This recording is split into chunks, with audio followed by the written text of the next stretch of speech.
Hello friends, ओसोप coding के channel पर आपका हार्दिक स्वागत है। एसक्यूएल फॉर बिगिनर सीरीज में आज हम बात कर रहे हैं टाइप्स ऑफ एसक्यूएल कमांड्स की। फ्रेंड्स, हमने लास्ट लेक्चर में डिस्कस किया था माई एसक्यूएल के इंस्टॉलेशन, उसके कॉन्फ़िगरेशन को।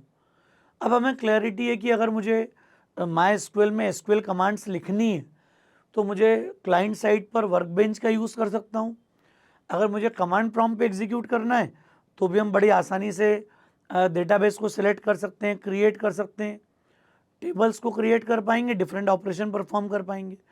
तो बहुत कम टाइम लेते हुए आज हम डिस्कस करेंगे कमांड्स में कैटेगरी क्या है, क्योंकि जब हम एसक्यूएल पढ़ते हैं और क्लैरिटी समझना चाहते हैं कि मुझे एसक्यूएल में करना क्या क्या है आगे, तो शुरुआत सबसे पहले हम ऐसे ही करेंगे। टाइप्स ऑफ कमांड्स, चार कैटेगरी में हम लोग कमांड्स को डिफाइन करते हैं। Number one is data definition language. Data definition language में जितने भी कमांड्स होंगे वो टेबल के स्ट्रक्चर से रिलेटेड होंगे, जैसे डेटाबेस को क्रिएट करना, टेबल स्ट्रक्चर को क्रिएट करना, उनको ड्रॉप करना।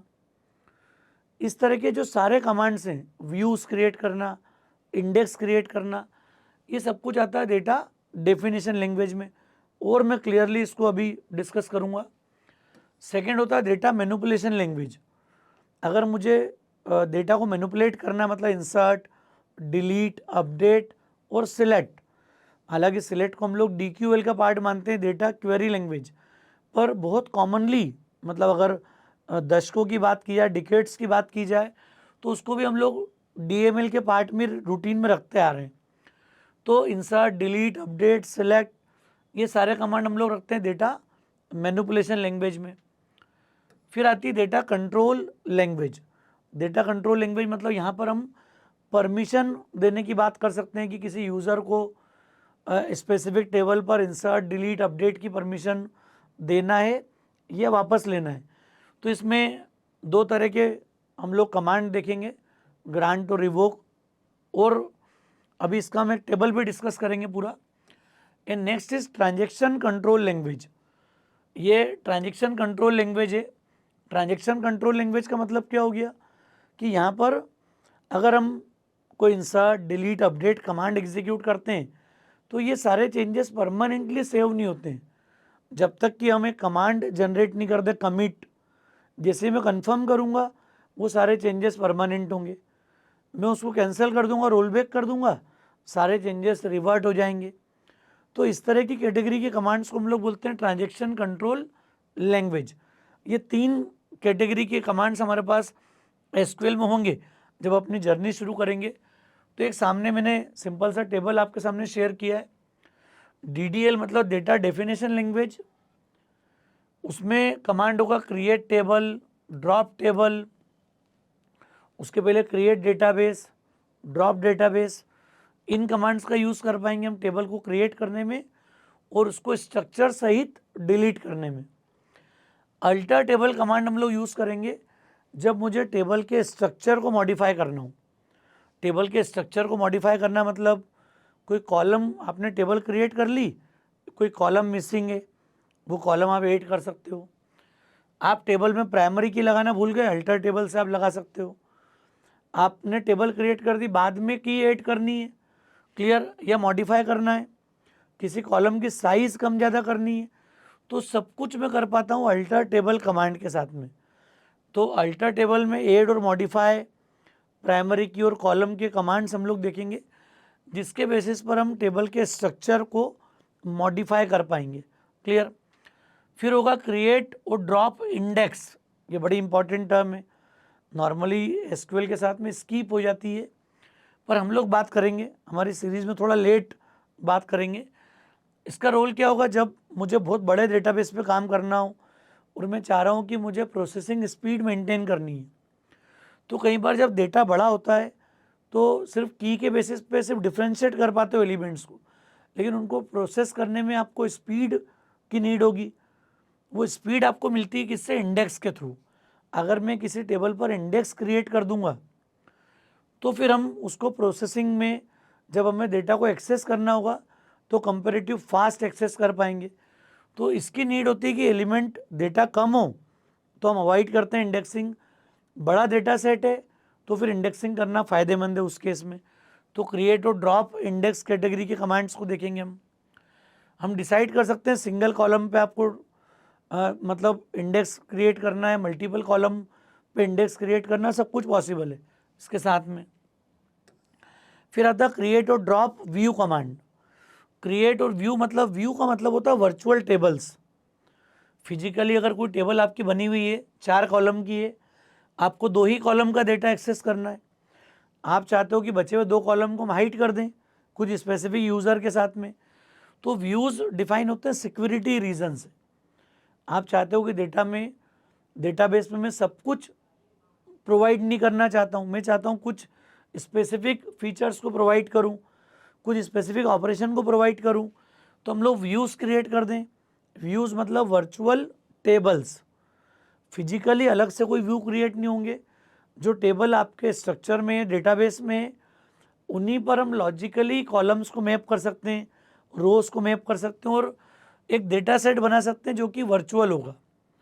फ़ायदा क्या होगा इसका कि मैं यूज़र को व्यू पर परमिशन दे सकता हूँ। व्यू अगर मैंने सिलेक्टेड कॉलम पे क्रिएट करें तो मैं सिलेक्टेड कॉलम की परमिशन किसी को दे पाऊँगा कि आप इस पर्टिकुलर व्यू में, इस पर्टिकुलर वर्चुअल टेबल में आप डेटा को व्यू कर सकते हो। डेटा को अगर परमिशन देंगे इंसर्ट डिलीट करने की, तो वो 2 तरह के व्यू पड़ते हैं, अपडेटेबल और नॉन अपडेटेबल व्यू, उस पर डिपेंड करते हैं। क्लियर? बड़ा इंपॉर्टेंट टॉपिक है, ये भी डिस्कस करेंगे इस पूरी प्लेलिस्ट में हम। मतलब हम वो सारी चीज़ें कवर करेंगे जो डेटाबेस और एसक्यूएल के इंटरव्यूज़ में कहीं ना कहीं कंपनीज़ में आती हैं। नॉर्मल प्लेलिस्ट में कई बातें स्किप्ड हो जाती, बोला पढ़ा रहे हैं एसक्यूएल, लेकिन वो सिंपल इंसर्ट डिलीट अपडेट तक सीमित हो जाएगा, बेसिक कमांड तक। लेकिन जो क्वेश्चंस इंडस्ट्री में ज़्यादा आते हैं वो भी मैं यहाँ पर कवर करूँगा इस प्लेलिस्ट के साथ में। फिर आता है DML command, data manipulation language. यहाँ पर इंसर्ट, अपडेट, डिलीट 3 तो मेन कमांड होगा जब डेटा मुझे टेबल में इंसर्ट करना हो। क्रिएट से स्ट्रक्चर बनता है और इंसर्ट से मैं रिकॉर्ड को इंसर्ट कर सकता हूँ डेटाबेस के अंदर, टेबल्स के अंदर। किसी एग्जिस्टिंग डेटाबेस की वैल्यू अपडेट कर सकता हूँ, एड्रेस मॉडिफाई करना हो, फ़ोन नंबर मुझे मॉडिफाई करना हो। डिलीट कर सकता हूँ कोई स्पेसिफिक रोज़ को, सिंगल रो भी डिलीट कर सकता हूँ, मल्टीपल रोज़ भी डिलीट कर सकता हूँ, पूरी टेबल का डेटा भी डिलीट कर सकते हैं अपन। तो डिलीट कमांड से ये काम कर पाएंगे। फिर सबसे इम्पॉर्टेंट कमांड आता है सिलेक्ट कमांड। हालांकि मेजॉरिटी ऑफ केसेस में आजकल इसको बोला जाता है DQL का पार्ट है, डेटा क्वेरी लैंग्वेज।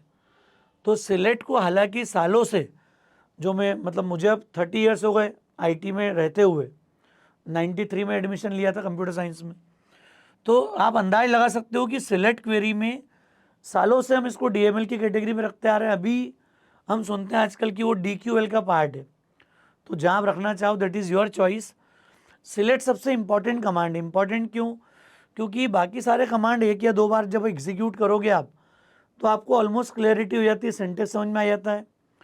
सिलेक्ट में हर बार आपकी डिमांड चेंज होती है, हर बार आपको डेटा को अलग अलग तरीके से डिमांड करना है, क्वेरी करना है, और डिफरेंट तरीक़ों से डेटा को फिल्टर लगाओगे, प्रोसेस करोगे। तो इस कमांड पर हमें काफ़ी काम करना है।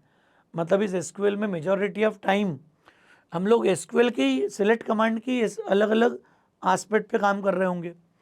तो ये 2 कैटेगरी के कमांड होगा, DDL और DML। एक्चुअल हम जब शुरू करें तो आपको एक ओवरऑल आउटलाइन भी आपके माइंड में होना ज़रूरी है कि कमांड्स की कैटेगरी कितनी है, और मैं जब इनको यूज़ करूँगा तो मैं क्या क्या कमांड, कौन कौन से कमांड यहाँ पे यूज़ कर पाऊँगा, ये भी आपको थोड़ा समझ आ जाएगा इससे। फिर आता है DCL, डेटा कंट्रोल लैंग्वेज। इसमें कमांड है ग्रांट और रिवोक। परमिशन मुझे देना हो, मैं चाहता हूँ कि यूज़र 1 को, अमित को स्टूडेंट टेबल पर इंसर्ट और अपडेट की परमिशन दी है, हमने वहाँ पर डिलीट का परमिशन नहीं दिया उसको, तो ये कमांड हम लोग मेंटेन करते हैं ग्रांट के थ्रू। तो ग्रांट से हम लोग परमिशन देते हैं और रिवोक से परमिशन को लेते हैं, क्लियर, रोल बैक करते हैं। फिर होती है TCL, ट्रांजेक्शन कंट्रोल लैंग्वेज। अगर आपने वो ट्रांजेक्शन मेंटेन किया, ट्रांजेक्शन मतलब इंसर्ट, डिलीट या अपडेट, 3 में से कोई एक कमांड अगर मैं यूज़ कर रहा हूँ, that is transaction in the database. Transaction को परमानेंटली सेव करना है तो कमिट का यूज़ करते हैं, क्लियर। रोल बैक का यूज़ करते हैं ट्रांजेक्शन को अबॉर्ट करने के लिए, कैंसिल करने के लिए। और सेव पॉइंट की भूमिका होती है जब मुझे पार्शली ट्रांजेक्शन को कमिट करना हो। अरे आप 1000 रिकॉर्ड्स अगर आप राइट कर रहे हो टेबल में और इंसर्ट करते करते पावर ऑफ हो गया, 800 850 रिकॉर्ड राइट हुए, इन बिटवीन पावर ऑफ हो गया, तो मैं अगर ऑपरेशन फिनिश होने का वेट करूँगा तो काफ़ी डिले हो जाएगा, हो सकता है बाद में वो हम कर ही नहीं पाए। तो सेव पॉइंट का फ़ायदा क्या हो गया, पार्शियल कमिट। हम 50-50 100 रिकॉर्ड के इंसर्ट होने पे कमिट करते जाएं। इससे क्या होगा, 850 के आसपास अगर कुछ प्रॉब्लम आती है तो मेरे 800 तक के रिकॉर्ड तो सारे अपडेटेड हैं। उसके बाद के रिकॉर्ड्स को मैं फिर जाके ऑपरेशन कर सकता हूँ। तो ये मुझे एक फ़ायदा मिलता है प्रोग्रामिंग में जब हम ट्रांजेक्शन कंट्रोल लैंग्वेज की बात करते हैं। तो दोस्तों ये 4 कैटेगरी के नॉर्मली ऑपरेशन होते हैं किसी भी RDBMS के अंदर। हम जब प्रोग्रामिंग प्रैक्टिस शुरू करेंगे, काम शुरू करेंगे, तो हमको ज़्यादा क्लैरिटी होगी। एक एक कमांड्स पर हम लोग प्रैक्टिकली टाइम देंगे, कुछ हम लोग एक्सरसाइज भी करेंगे जिनको यहीं पर सॉल्व करेंगे। पहले एक्सरसाइज दूंगा मैं आपको, फिर आपको उनको सॉल्व करना है। अभी शुरुआत में हम सिंगल टेबल के साथ क्रिएट करके आगे बढ़ेंगे, फिर धीरे धीरे हम प्राइमरी की, फॉरेन की के साथ इंटीग्रेट करेंगे। टेबल कंस्टेंट की बात करेंगे, कितने पॉसिबल कंस्टेंट हम लोग डिफाइन कर पाते हैं। तो काफ़ी सारी चीज़ें, इंपॉर्टेंट बातें होंगी यहाँ पर इस प्लेलिस्ट में जो हम लोग अब जब चूँकि अब हमारा बेस बन गया है, डेटा टाइप को हम समझेंगे और टेबल क्रिएट करना स्टार्ट कर देंगे। तो दोस्तों मुझे उम्मीद है आपको लेक्चर थोड़ा समझ में आया होगा। लेक्चर ठीक लगा हो तो फ्रेंड्स को ज़रूर शेयर कीजिएगा। ओसोप कोडिंग को अगर आपने सब्सक्राइब नहीं किया तो मेरा रिक्वेस्ट है चैनल को सब्सक्राइब जरूर करें। Thanks a lot.